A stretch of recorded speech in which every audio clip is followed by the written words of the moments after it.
Welcome back to A Hill with a View. My name is Moshe Hill. It is great to be back here this week. Please make sure to like and subscribe, share with a friend, listen to the podcast. That's how we grow. That's how we grow the channel. And this week we're going to be talking about Carrie Prejean Boller, which every single time I hear her name or think her name, or when I was doing all my research, I was just thinking Corinne Jean-Pierre every single time. And for some reason, it's an apt description. It's somebody who views their credentials, their identity politics as the key reason why they are above criticism, why they do not allow themselves to be critiqued or responded to. And they're basically both use their identity as a platform for their own personal success. So Carrie Prejean Boller is the latest of these Candace Owens acolytes. There's really no other way to put it. I mean, you got these weird acolytes of Candace Owens who use their religion to attack Jews and attack Israel. And basically, she used to be a normal person, and now she's gone crazy, just like Candace, just like Megyn Kelly, just like Tucker Carlson, just like a lot of people who would have mainstream right-wing conservative ideas and then turn their entire identity into an anti-Israel identity and into a conspiracy theory identity, into a Marxist ideology identity in terms of grievance politics. And I'm just going to use my own personal grievances as a way to make everyone around me annoyed and gain a lot of power that way. So this is Carrie Prejean Boller. And she basically started out as a Miss USA contestant. She was Miss California back in 2009. And if you don't know the name, I actually, when I looked this up, when I looked up the story about her, she became familiar. I refamiliarized myself with her because there was a story in 2009 about her, and it triggered the memory in me about what she did. So back in 2009, she was the Miss USA candidate, and she was asked a question by Perez Hilton, who was one of the judges, whether she believed every U.S. state should legalize same-sex marriage. Now remember, this is back in 2009, and I'm sure Perez Hilton asked her about this because California just voted on Prop 8 in 2008, right before that, saying that marriage should be between a man and a woman. Even Barack Obama in 2009 did not think that there should be gay marriage. He also said marriage should be between a man and a woman. So this is what Carrie Prejean Boller said. Carrie Prejean, and she married a football player named Boller. Okay. So she said back in 2009, well, I think it's great that Americans are able to choose one way or the other. We live in a land where you can choose same-sex marriage or opposite marriage. And you know what, in my country, in my family, I believe that marriage should be between a man and a woman. No offense to anyone out there. But that's how I was raised, and I believe, and it should be between a man and a woman. Okay, so that's a pretty, mainstream, kind of, waffly answer. Yeah, by the way, totally made sense at the time as well. Like I said, Barack Obama, the Democrat Party, they were all against gay marriage at the time. And this is basically the answer she gave. Remember, Democrats in California just voted down that gay marriage, right before this. And Perez Hilton and the entire media went nuts because the media believed that there should be gay marriage, and the media then, the AP wrote about this, Perez Hilton wrote about this, every media outlet picked this up and called her the biggest bigot and homophobe around, and she was the face of homophobia, basically. So this is her in 2009.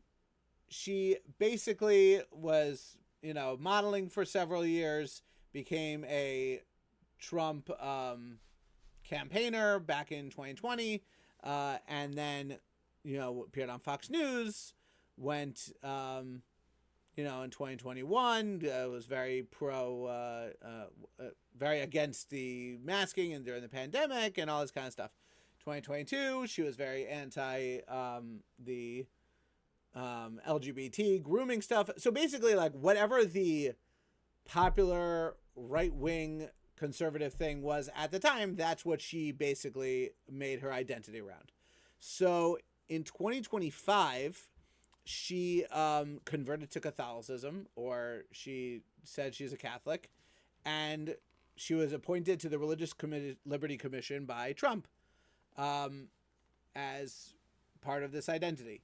So in this vein, she decided to use her platform on this committee.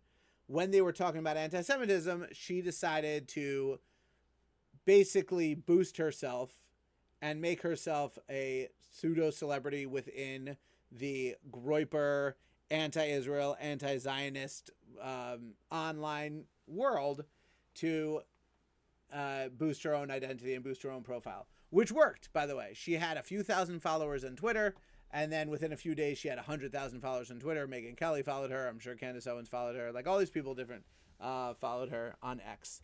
And she decided to make this her identity. So there's a bunch of different clips that I'm going to show you from this Religious Liberty Commission. And basically, she decided to hijack this Religious Liberty Commission to make a point that Israel is a genocidal state and that they're just killing Palestinians willy-nilly, and that, we shouldn't be supporting Israel. Now, this was a commission and a hearing about anti-Semitism in America and how pervasive anti-Semitism is.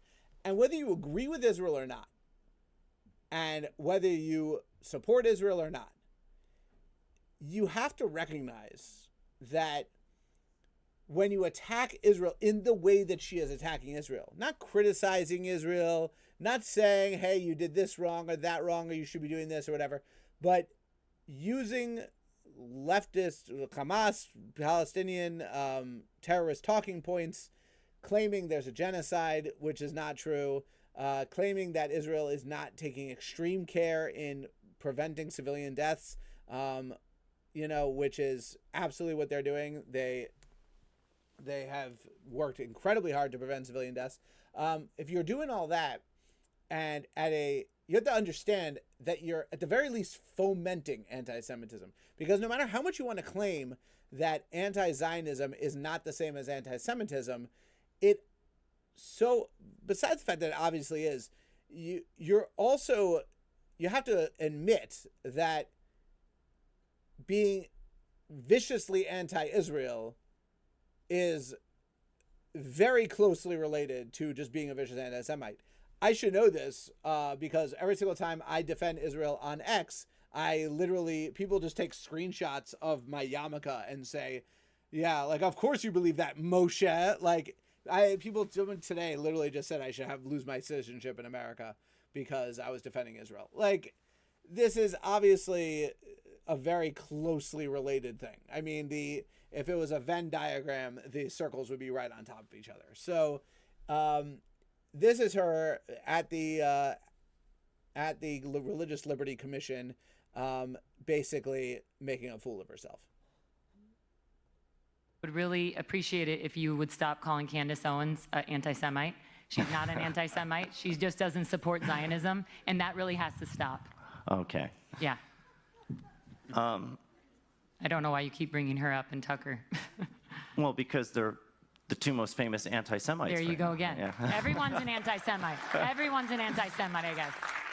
So if you don't support Zionism, you just said you're not an anti-Semite, yet Candace is an anti-Semite. I think she goes far beyond not merely supporting Zionism. She calls Jews the synagogue of Satan. She denigrates anyone she often uses the word Zionist and the word Jew interchangeably. At one point, she slipped up and used the word Jew, and someone said, oh, you're not saying Zionist anymore? She's like, no, gloves are off. So do you think saying Christ is king is anti-Semitic? No, Christ is king.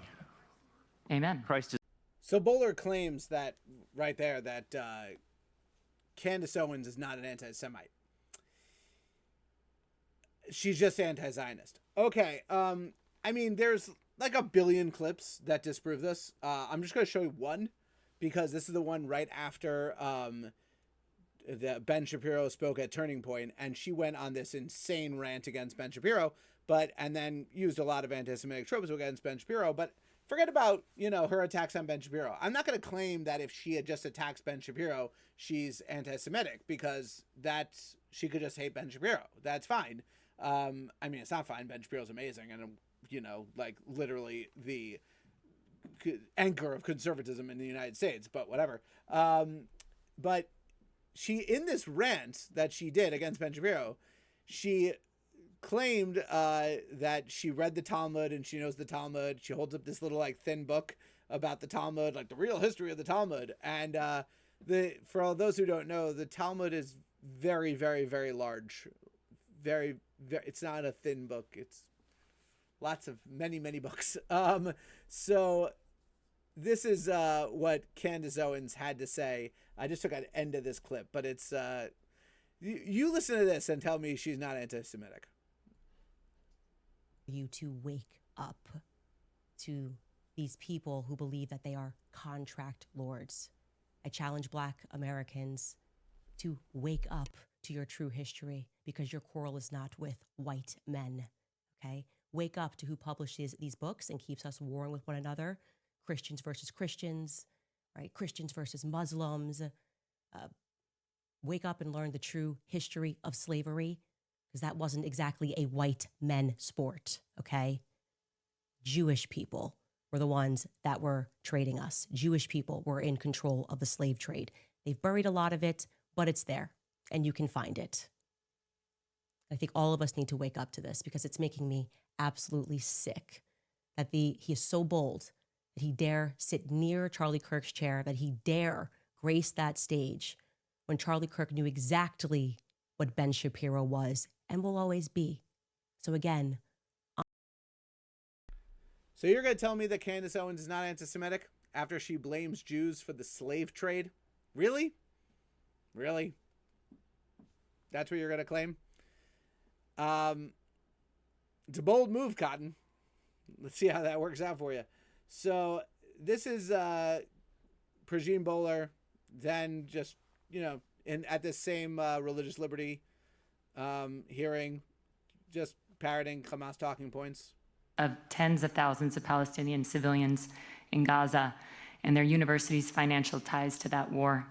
So I need to ask you, in a country built on religious liberty in the First Amendment, do you believe someone can stand firmly against anti-Semitism, including what you experienced, and at the same time condemn the mass killing of Palestinians in Gaza, or reject political Zionism, or not support the political state of Israel? Or do you believe that speaking out about what many Americans view as genocide in Gaza should be treated as anti-Semitic? Because in my view, the United States cannot and must not make loyalty to a particular theology about Israel a litmus test for protected speech or moral legitimacy.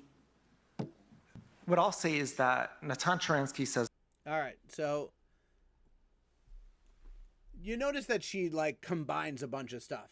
The entire premise of the question is completely skewed. The entire premise of the question is that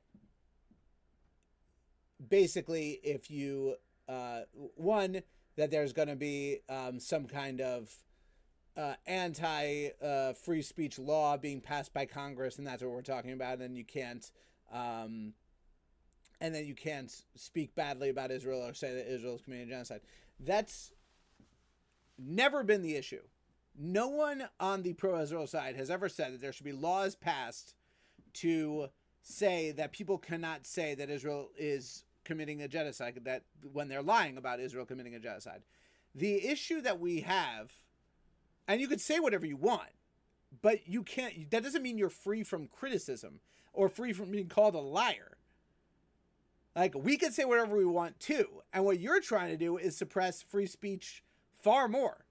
You're trying to say no one's allowed to criticize you. And that criticizing and asking you to define your terms and explain what you mean is suppressing your free speech is ridiculous. So the entire premise of that question is just wrong and fully incorrect, totally crazy. And basically, like, all the people on the panel did an admirable job answering her, but the problem is that, like, you can't talk to crazy. Like, she's nuts. And so if you're going to conflate those things and then say, well, you know, Israel's killing tens of thousands civilians. By the way, Hamas themselves said they're paying 50,000 widows of Hamas terrorists. Like, they're paying, like, stipends to them. Basically saying that Israel, like, of all the deaths in the war, like, it was like 80% terrorist, which is unheard of in combat, in urban combat. Like, normal urban combat, like, just for historical accuracy, normal urban combat is like a 9-to-1 civilian to soldier death ratio. Like, civilians die in urban combat in big numbers. And in the war in Gaza, it was like 1-to-1 by the worst estimate. And, like, this estimate from what Hamas said, which I always take their numbers with a grain of salt because they lie constantly, it was less than that. So even if you're going to believe their numbers, it was a better ratio of civilian to combatant death. But then she's claiming that, well, since people think it's a genocide, well, are you allowed to say it's a genocide? And if it's a genocide, then are you going to suppress my free speech? It's like, no, but I am going to call you a moron. Is that still allowed? I'm pretty sure that's still allowed. So she is literally... So then Boller did the disingenuous thing of using her Catholic faith as a shield for everything she was saying. So she was spouting lies, she was spouting out anti-Israel, conspiracy theories, lies, fomenting anti-Semitism, defending the worst anti-Semites in public life these days, Candace Owens, who she clearly adores, and she is clearly an acolyte of Candace Owens, and the very idea that you could claim that Candace Owens at this point is not an anti-Semite is just ridiculous. But then she does the disingenuous thing where she uses her Catholic faith as a shield for everything she does. Not only does she do this, she also basically makes the claim that a central tenet of Catholicism is to be anti-Israel. Not to not be Zionist, but to deliberately be anti-Zionist. She makes that claim as if she speaks for all Catholics. So someone put together like a little montage of all the times she mentioned she was Catholic. That's my stance, and I'm Catholic. As a Catholic, I don't agree that the new modern state of Israel has any biblical prophecy meaning at all. Well, as you know, I'm a Catholic, and Catholics do not embrace Zionism. Are all Catholics anti-Semites? So she constantly mentions she's a Catholic, and she was talking about it all the time, and basically saying that everything that she's saying is acceptable because she's a Catholic, and this is what Catholics believe. Okay, so this happens, goes viral on social media, and Lieutenant Governor of Texas, Dan Patrick, no, not the sports commentator, who is in charge of the commission, is like, yeah, I'm kicking you off this commission. You completely hijacked it for your own political purposes. That's insane. You can't do that. So when that happens, she became the victim, and she tweeted out, can you even imagine this? A religious liberty commission prepared to fire a commissioner for her Catholic faith, as if being anti-Israel and anti-Semitic and, you know, just attacking Jews and attacking Israel and all this kind of stuff is a core tenet of Catholic faith. That's her claim. That's her claim. If that happens, it proves their mission was never religious liberty, but a Zionist agenda. I refuse to resign. Okay. So, and then she also said, when she was being called dumb and a narcissist, she was saying, she basically, once again, made herself a victim, said, let's see if J.D. Vance, Marco Rubio, Governor Ron DeSantis speak out in defense of my Catholic religious beliefs. After all, these are Catholics who want to be president in 2028. So her Catholic religious beliefs mean that she has to be anti-Israel, which is not a central tenet of Catholicism at all. So she was called dumb, and then she replied, "Don't lecture me on being dumb. It took a 38-year-old Catholic mom and former Miss California to stand up to these Zionist supremacists. Some of the, quote, smartest people in the room stayed silent out of fear. I'd rather have the courage to stand up against bullies like you who hate Christ. The world is on my side, not yours." So basically she hides behind Catholicism. Then she does the I'm not suicidal shtick, which all these people love to do.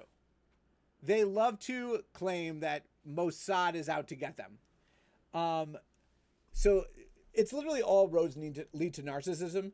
They believe that their impact is so great that Israel must kill them and they must be silenced.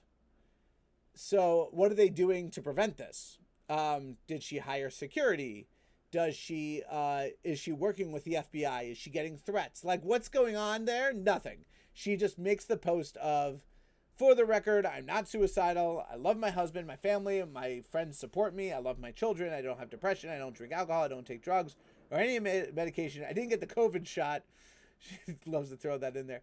I eat healthy. I'm in good health. I just had my car serviced. I am a practicing devout Catholic, being spiritually advised by several priests.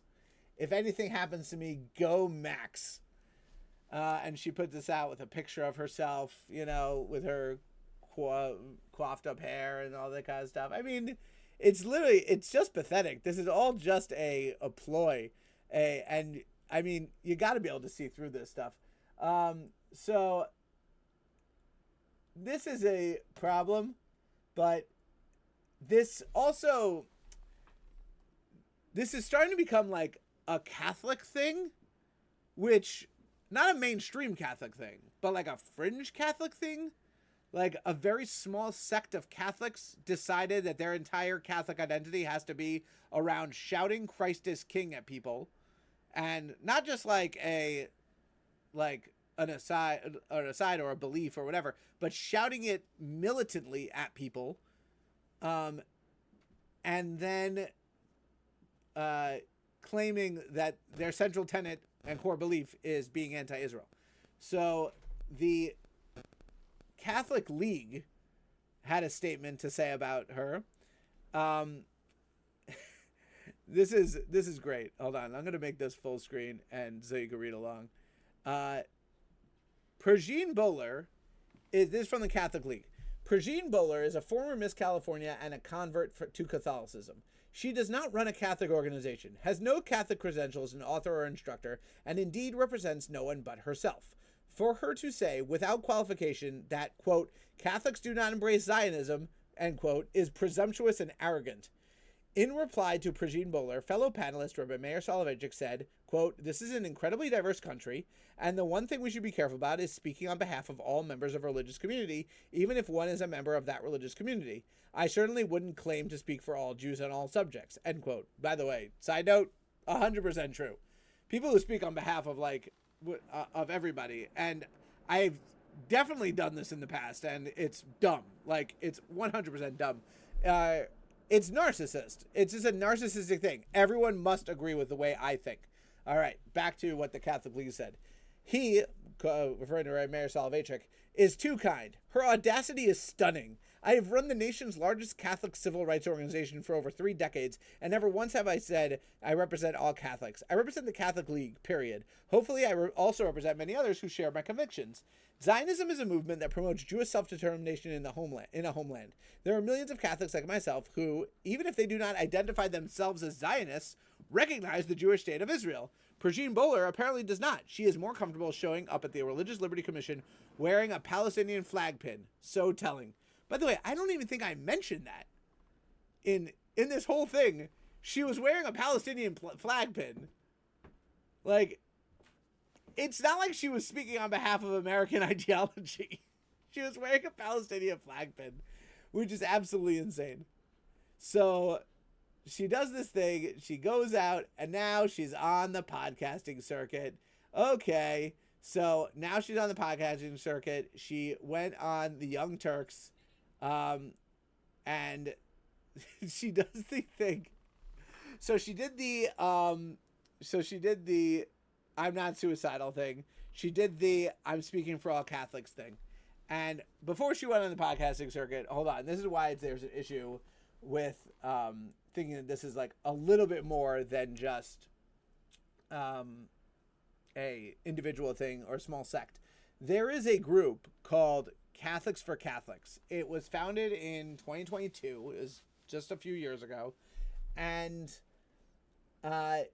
basically, they put out a statement saying, "We stand strong behind Carrie Prejean, and this is why we announced the Catholic Champion Award for her defense of the Catholic faith to be given at our Catholic Prayer for American Gala in D.C. March 19th. Okay, so this person, Carrie Prejean, converted to Catholicism last year in April or May, so less than a year ago. She had a few, I think it was like under 10,000 followers on social media, which, I mean, who am I to say that that's not enough? I mean, I don't even have that many. But she had a few thousand followers on X, okay? She figures out a way to get onto this commission. All right, so she works within the Trump administration for a few years there. She plays around in politics, and she gets herself on this Religious Liberty Commission. She makes a complete fool of herself. All right, she gets herself kicked off the commission, and now she's a Catholic hero. She has 100,000 followers on social media. Let's see if it got even more. 104,000 followers on social media. She gets millions of views now. She's going to be making money off of this. And now this group called Catholics for Catholics is giving her an award. Meanwhile, you got other people. And by the way, confirmed speakers, top row.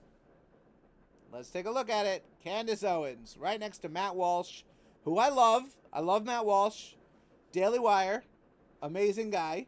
And I really, really hope that he rethinks this. General Michael Flynn. I mean, but right there, middle, front middle, Candace Owens.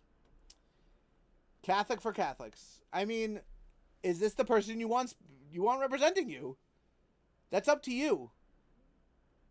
Do you want Candace Owens to be your representative? Do you want to take this person who used your faith as a sword, as a shield for her own self, and as a sword against Israel and Jews and claiming that to be anti-Zionist is a central tenet of Catholicism? You want that to be your Catholic champion? That says a lot about your organization. It really does. So she starts going on the podcasting circuit, and one of the first stops, the Young Turks. So if you didn't know any better, you would think she was just straight trolling us. The Young Turks literally named their organization after the group that committed the Armenian genocide that killed 1.5 million Armenians in the early 1900s. And this is the group. Like, literally, it's like going on a show called the SS. Like, you're naming themselves after it. It's insane. But that's the group that she goes on. She goes on the Young Turks. So listen to what she has to say on the Young Turks. They've brainwashed people, Christians and many other groups, to worship Israel. And like I said, I would rather die. I would rather die than worship Israel. Okay, lady, no one's asking you to worship Israel. Literally no one. Okay? No one's asking me to worship Israel. You don't have to worship Israel to say that it has a right to exist. You don't have to worship Israel to say that it's not committing genocide in Gaza. You don't have to worship Israel to say it has a right to defend itself. You don't have to worship Israel to say that America and Israel are allies and they have mutual interests and they help each other. That's not worshiping Israel. And by the way, I just love the I would rather die. You would cave so fast if like a gun was put to your head and said worship Israel. You would cave faster than it would take to say Am Yisrael Chai. You would worship so fast. You would rather die. What a joke. Hold on, let's continue. A genocidal state that is committing genocide against innocent Palestinians. Yep. Yeah. It's wrong. And I reject that. And it feels so free, you guys. I honestly feel so free. I'm no longer in chains. Yes. I'm no longer in chains. And you know what? I wasn't. I continue to post and I continue to tell them. And I have the emails to prove it. I have the text to prove it. I have all the receipts. I reached out to many people on the commission and I said, hey, they're trying to silence me for my religious beliefs. What do you think about this? Yeah. No. They've It's pathetic. I have all the receipts. I have all the receipts. They're trying to silence me for my religious beliefs. What are the receipts? Somebody replying, no, they're not. They're not. That you're not being silenced because you're a Catholic. Catholicism has nothing to do with what you're talking about. Are those the receipts? Are those the receipts she's talking about? I have the receipts. I'm free. I'm so free. I'm free. It's insane. So in this same Young Turks interview, she does another classic trope, which is amazing. You gotta listen to this. This topic is on anti-Semitism. I wanted to define what is anti-Semitism. And I brought up the IHRA definition, which is deeply concerning as a Christian, that certain parts of the Bible are considered anti-Semitic speech. And I read the verses in the Bible that says the Jews killed Jesus. So if someone says that, what are you going to do? Arrest them? Put them in jail? I mean, where does this lead to, you guys? I mean, if this topic is on anti-Semitism. So, once again, no Catholic here. Not a Catholic, but I do have Google and I do have the ability to look things up. And the Vatican literally said in 1965 that the Jews didn't kill Jesus. And, I mean, literally, so she's going against Vatican teachings. And from my understanding, Catholics listen to what the Vatican has to say. You can't just say the opposite of what the Pope says. That's not really how it works with Catholics. So, yeah, like, she read the parts of the Bible that said that. I mean, I looked it up. There were some, I'm assuming that what I looked up is what she's talking about, but everything is literally up for interpretation. And the Vatican said that, you know, Jews didn't kill Jesus. The Romans killed Jesus. By the way, Jews don't crucify people. That's like, even in the Talmudic times, even in the time where Jews had sovereignty, biblical sovereignty over the land and the land of Judea, which is currently where Israel is now. Even at that time when they had the Sanhedrin, the court system, and by the way, it was well known that even though Jews did have the death penalty, if a Sanhedrin murdered somebody, gave somebody the death penalty once every 70 years, it was considered a murderous Sanhedrin. Like, yes, on paper, Jews have the death penalty, but in reality, they never used it. And there were 4 methods that you can use. According to Jewish law, there are 4 methods that you can use to put somebody to death, state-sanctioned putting somebody to death. Crucifixion's not one of them. So the Jews didn't kill Jesus. The Romans did. This is historical fact that she is completely rejecting because she wants to attack the IRA definition of anti-Semitism. So she has a problem with this term. And then she does the straw man thing of, well, if you say this, what are you going to do? Put me in jail? Like, no, we have free speech in this country. But we will call you an anti-Semite. That's what we will do. That's pretty much it. So she did the Young Turks, and where does she go after that? She goes to Dropsite News. Now, Dropsite News, if you're not familiar with it, Ryan Grimm's site, and guess who funds this site? George Soros, Open Societies Foundation. That's right. So she's going on a George Soros-backed podcast news site that, and we all know how George Soros feels about Israel and about America and about, you know, all these kind of things.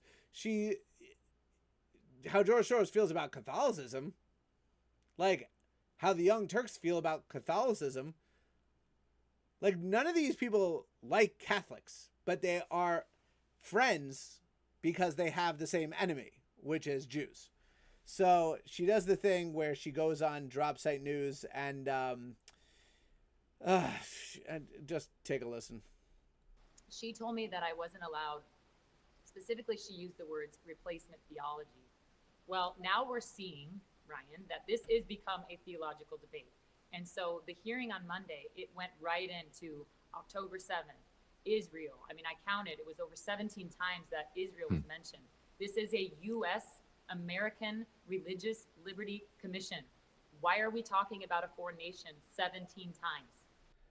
Okay, so she's making the claim that it wasn't her that hijacked it to talk about Israel, but that it was talked about Israel because it's a panel about anti-Semitism.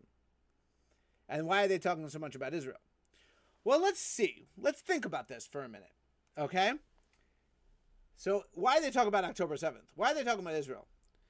Well, we have this thing called statistics, okay? Crime statistics, attack statistics, people getting hurt and killed and harassed on college campuses and in the street. And we've noticed that after October 7th, crimes against Jews, otherwise known as anti-Semitic attacks, skyrocketed tenfold from previous years. Maybe these things are related. I don't know. I'm not a statistician, but maybe these things are related. Carrie Prejean Boller. So she's claiming that they hijacked this thing about Israel. Why are they talking about Israel so much? Why? This is an American commission. Yes, there are Jews in America. There are pro-Israel Jews in America. You can't separate these things. They are intertwined. They're mixed together. So no matter how much you try to separate it, you cannot do it. So Carrie Prejean Boller is basically trying to make herself a celebrity, a pseudo-celebrity. You know, she's getting her 15 minutes.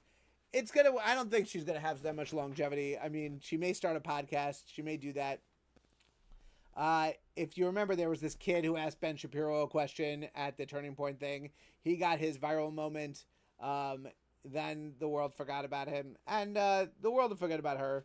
She just lost her biggest thing, which is the Religious Liberties Commission. She'll get a little bump out of this Catholic for Catholics event coming up in the middle of March. And, you know, that's going to be it for her. I mean, she may start a podcast, but she's competing with Candace Owens and Tucker Carlson. Like, she's already competing. She now has to compete with Megyn Kelly. You know? She's an attractive blonde who talks badly about Israel. Okay. Great. Like, what's she going to say that's different and interesting? Not much. So she's going to have her moment, and she has her main character. She's getting her 15 minutes, and that's it. She's going to be done. And so am I. I'm done with this woman. I'm much more concerned about this Catholic for Catholics thing going on. And I hope to speak to some Catholics soon about really what Catholics actually believe regarding Israel and regarding Zionism. I don't need them to be Zionists, but I definitely would prefer if they weren't actively anti-Zionists. That's just a personal preference. Okay, so that's going to be it for me. My name is Moshe Hill. Please don't forget to like, subscribe, and share. Follow along. Follow on social media. The YouTube channel is A Hill with a View. Social media, Hill, x.com, Hill with View. Instagram, Hill with View. TikTok, Hill with View. And until I see you next time, this has been A Hill with a View.